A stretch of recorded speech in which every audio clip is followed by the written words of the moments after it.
إبراهيم راشد. حاضر. أحمد أشرف. حاضر. حمد علي. حاضر.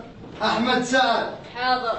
راشد حسن. حاضر. طلال عبد الله. حاضر. عبد الله غرم. حاضر. محمد حمد. حاضر. يلا يا شباب كل واحد يطلع كتابه ودفتره، واللي ما حل الواجب يوقف.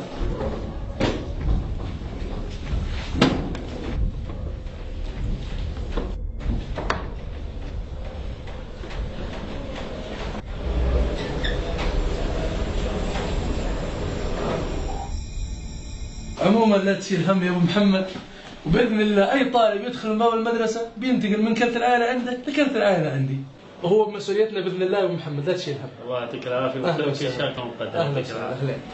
ما شاء الله عليك، ما حليت الواجب ها؟ وبعدين معك انت، لا واجبات يلا قدام على الاداره، يلا. قسما بالله اذا ما انحلت مشكلتك احلها بنفسي.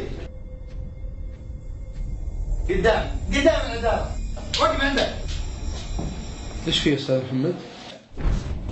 خير سلامات، ايش في يا محمد؟ شوفت عينك يا ابو تركي، الطالب ذا لا انضباط ولا واجبات ولا دفاتر، ولا ادها والامر انه مشمل لي ثوبه كانه عربجي. طيب شكرا صراحه، خلي الموضوع عندي. شكرا.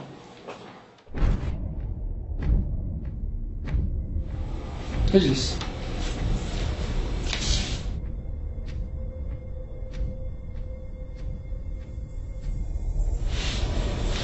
ممكن أعرف ليش طلعت مدرس من الفصل؟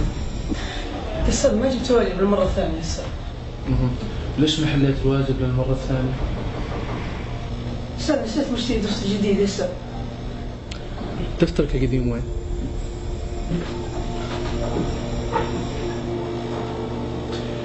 طيب دفترك القديم وينه؟ ليش يا ولدي ما جبت دفتر جديد؟ يا أستاذ دفتري القديم ياخذ أخوي الكبير يا أستاذ اللي يدرس بالليل يا أستاذ. ونسيت والله مشتري غيره يا أستاذ.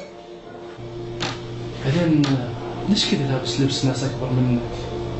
ما في أي ترتيب، ما في أي نظافة. يعني لبس ناس دشير. أنت طالب مدرسي المفروض تكون أفضل من الشيء هذا. يا أستاذ يا أستاذ يا أستاذ والله يا أستاذ مقبول لي يا أستاذ. هذا حق أخوي الكبير يا أستاذ. يا أستاذ الله يخليك فهمني يا أستاذ، أنا أجي في الصبح يا أستاذ وياخذ بالليل يا أستاذ. الله يخليك فهمني، ظروفنا صعبة يا أستاذ، ظروفنا صعبة، الله يخليك فهمني يا أستاذ.